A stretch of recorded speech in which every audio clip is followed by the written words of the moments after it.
Good evening. God bless you wherever you are. Divine illumination, Imale Day. Tonight we want to examine the topic slavery. Where did it come from? Are the black cursed? Did God support it? Why didn't God stop it? So we have so many questions, but no answer. Why? How? Why must one man enslave another man? So we now find out that slavery didn't just start. But even to today, man will always take advantage of man. Animal will take advantage of animals. So, and life seems to be survival of the fittest. The stronger and the wiser will dominate the weaker. We dominate the weaker and the foolish. So that's the way it is. Economically, spiritually, physically, in all ramification of life. So life is about, you have to be there. You have to survive. Because God said, go and have dominion over the fishes, over the birds, and then man is having dominion over man as well. I want to quickly read a verse of the Bible to buttress my point. You will see now.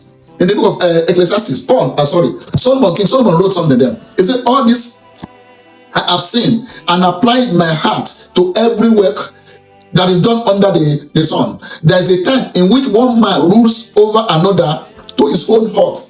When men rule over men, yes, there will be no justice. One will be hurt. One will be taken advantage of. So, the first mention of things like slavery in the Bible started with Lot. The Bible says in the book of Genesis chapter 14 that Lot was taken. His family, all of them were taken away because there was war. So we find out that, number one, slaves comes through war. When there's war, all the winner take it all.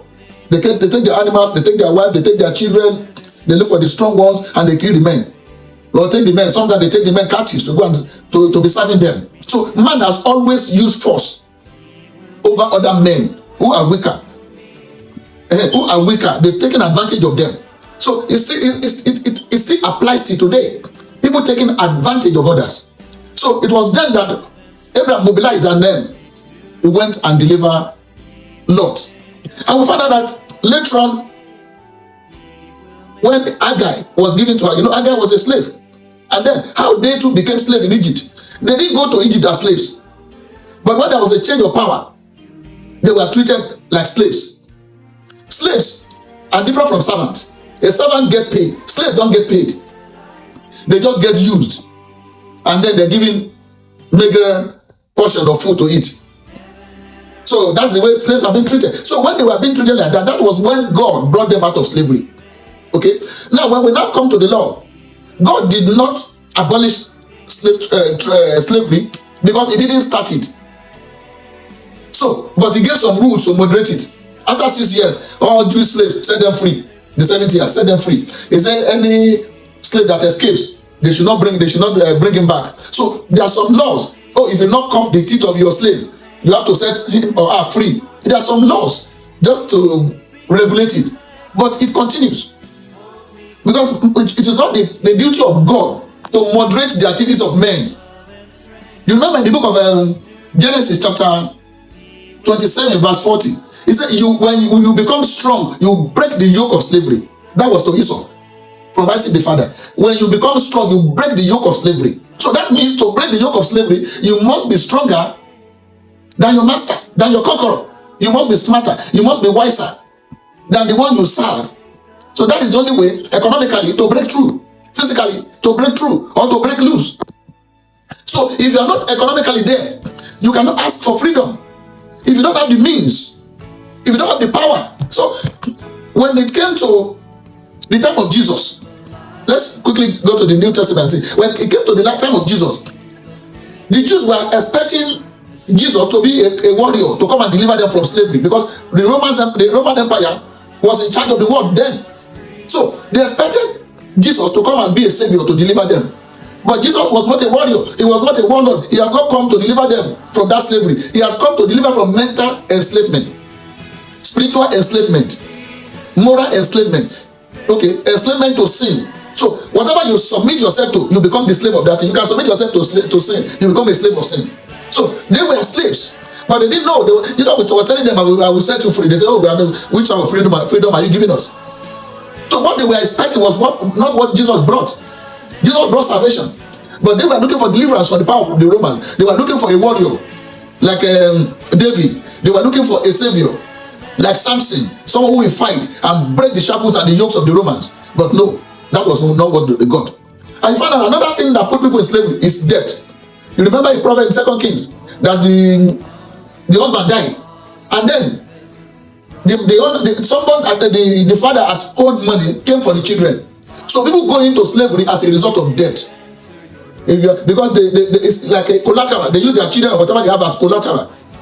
So this person will serve you for so time to cover the debt. So when people are in debt, they enter into slavery. That's one. Another one is, I've talked about war. When there's war, there are times that people kidnap.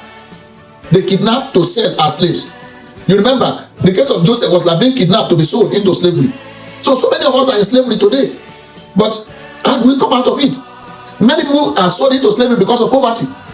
And I remember the last Yoruba war, which lasted about 16 years, when the white men came. Yes, even intertribal war, when they fight, they take each other or one another as slaves. We enslave ourselves as well. So it's an ongoing thing. So it is not something that, Christianity brought slavery. No. Let me tell you. The jihadists brought slavery first. How did they do it? Because not that the people they met were weaklings. No. They came on horses and outnumbered them. They used to come riding horses with their arrows, firing arrows from the horses. From the east. They have these horses. And most of the people they come to conquer, they have maybe 2 or 3 horses for their leaders. So they took advantage of them. So when the white man came, he came with gun. So there was no combat.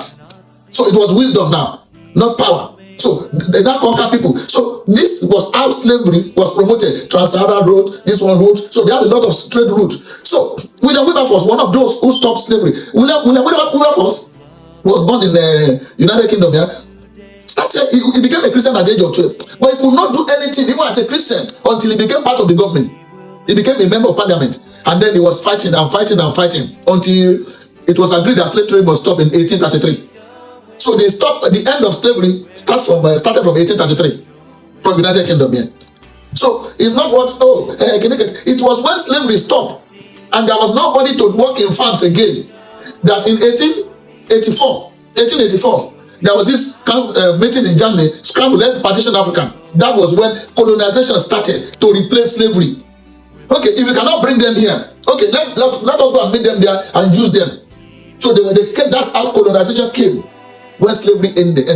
And when colonization ended as well, let me tell you what replaced it. School replaced it.